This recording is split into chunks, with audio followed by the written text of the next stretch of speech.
Aldea Global. En esta aldea global, nosotros los días martes conversamos directamente hacia España y estamos ya conectados con él. Alberto Mayol, sociólogo, analista político, ¿cómo te va?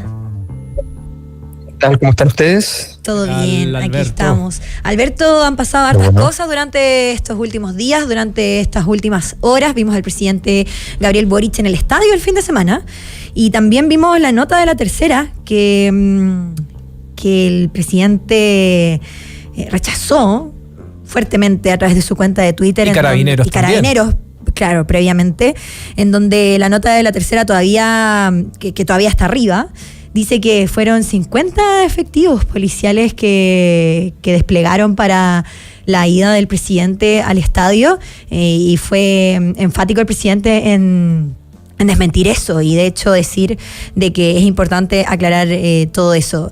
No sabemos si fue la mejor forma a través de Twitter, y es una noticia en desarrollo, podríamos decir, porque La Tercera tampoco se ha pronunciado al respecto de las declaraciones de Carabineros y el presidente Boric. ¿Cómo ves tú todo este escenario? Bueno, a ver, no puedo evitar hacer una referencia a lo que ustedes estaban hablando antes de escuché cuando estaban hablando de los instrumentos y la flauta, y me acordé que Mozart decía que solo había una cosa peor que una flauta, y eran dos flautas. Así que, Confirmo. Sí. Bueno, yo creo que a ver, la pregunta en el fondo es bien simple. El medio se equivocó o ocupó la información de una manera inapropiada, o le entregaron una información inadecuada y no tuvo capacidad para poder verificarla, o la interpretación, en esto uno cree que contar no significa interpretaciones, pero tal vez la gestión completa del proceso de la llegada de los escoltas, más los carabineros que habitualmente van al estadio, sumaban 50, y naturalmente alguien de Carabineros tiene que haberle, no creo que un periódico se dé el gusto de ir y decir un número al azar, o contar los carabineros en la zona y decir que hay un operativo que es extraordinario y que es distinto a lo habitual. En fin, o sea, lo que indica eso es otra cosa, ¿no? A mí me parece que las agendas de los medios muchas veces son inadecuadas, son tendenciosas, no tengo duda de eso. Yo mismo a algún medio he pedido reunión alguna vez, llevándole así como 10 noticias, decirle, mira, 10 noticias, esta es falsa, esta es falsa, esta es semifalsa, esta de aquí, qué sé yo, ¿le pasa algo, no? ¿Qué pasa? O sea, esas cosas pasan, pero el problema es otro, el problema es súper simple. El problema es, uno, tu capacidad de gestionar el entorno de la prensa se ha revelado inadecuada. Yo recuerdo hace un poco más de un año, y de ahí para atrás un buen rato, La Tercera era un medio preferente por el cual el Frente Amplio en general, y luego el gobierno por un tiempo sacaba informaciones, o sea, le entregaba informaciones para que salieran por allí. Si tú corrías a sabiendas de que finalmente ese pacto se rompería, bueno, tomaste un riesgo. Si no sabías, fuiste muy ingenuo. Entonces, la relación con los medios es otra relación política más. Es como una relación con otros partidos de gobierno, con otros partidos de oposición, o sea, es una dificultad extra. Con la importancia de que además tú no puedes atacar la prensa, porque eso no tiene que ver con que no te convenga, que también, sino que tiene que ver con la sostenibilidad y la importancia de los procesos democráticos, y por tanto no está en tu rol hacer aquello. El gobierno básicamente ha tenido un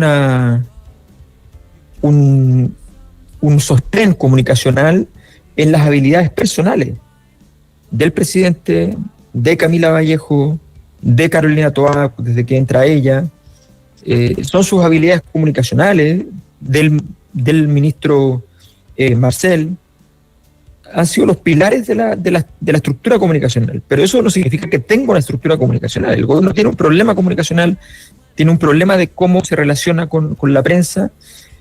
Ya le pasó como Frente Amplio durante las dinámicas de la Convención Constitucional, le ha pasado como gobierno.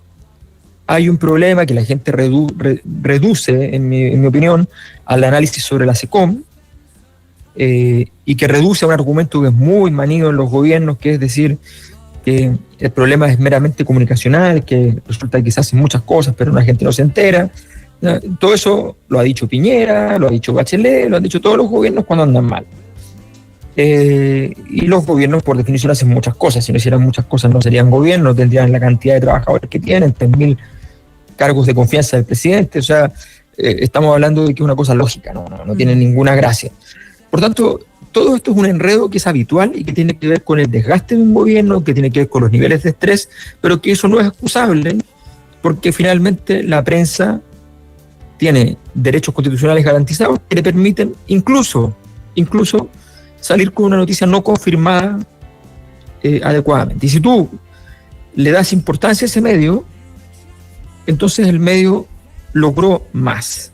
Es decir, logró hacer una agenda en torno a su noticia y por lo tanto tú validaste su noticia.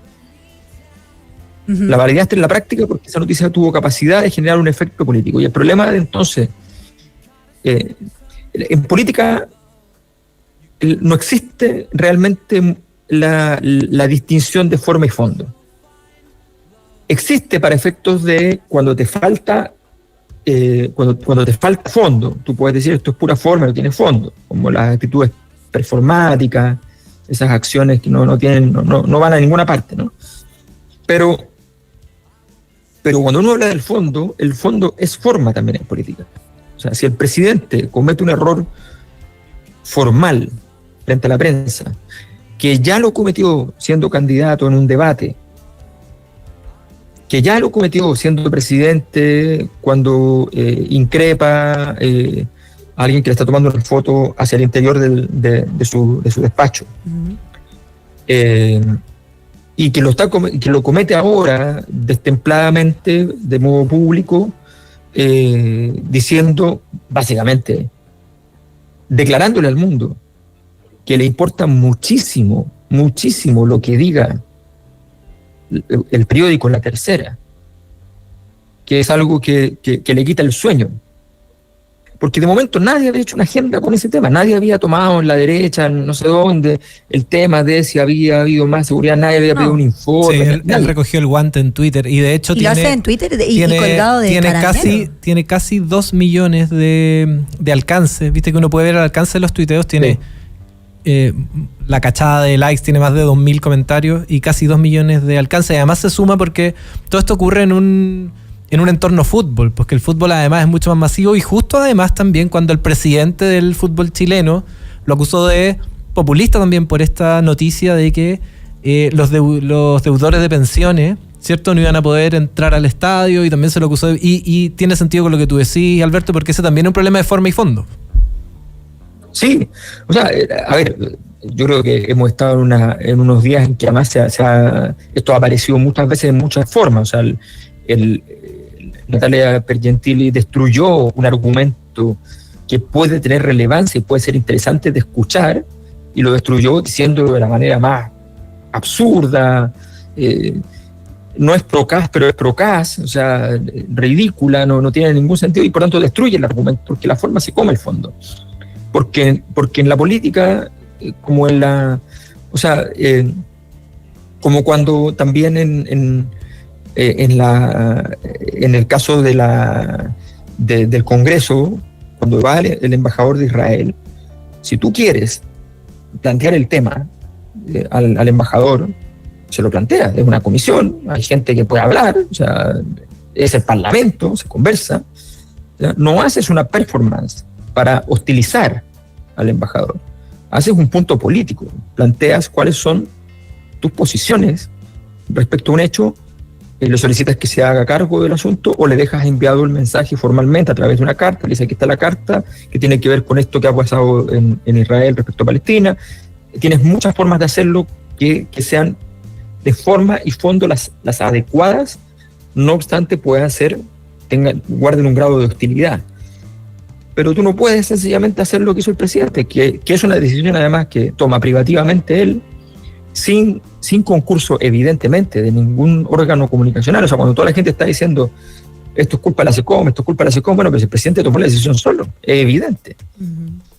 Entonces es bien complejo el escenario, porque el gobierno, yo creo que en estas últimas 2-3 semanas, y creo que incluso después de la elección y después de la derrota en la elección, el gobierno viene en un punto en el cual tiene ciertas tranquilidades, y esto parece absurdo, pero es así. La tranquilidad, primero, de que tú ya tocaste fondo probablemente, y que tendrían que pasar muchas cosas que hagas tú mismo, no que te haga el resto, para que sea más complicado.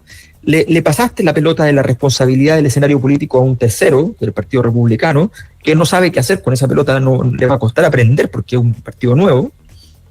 Dejaste a lo que era el grupo que te estaba presionando a ti porque consideraba que tu llegada le estaba quitando poder, que era la antigua derecha y la centro izquierda, los dejaste en una posición donde les quedó claro que en realidad esto no es un problema de que tú hayas crecido y ellos se hayan achicado, sino que ellos están achicando y estás creciendo tú por un lado y por otro lado está creciendo otro ser nuevo, y por tanto se dan cuenta de que no basta con atacarte a ti.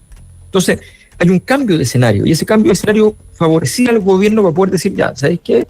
Tengo aquí 6 meses, 8 meses para trabajar y para poder construir un camino.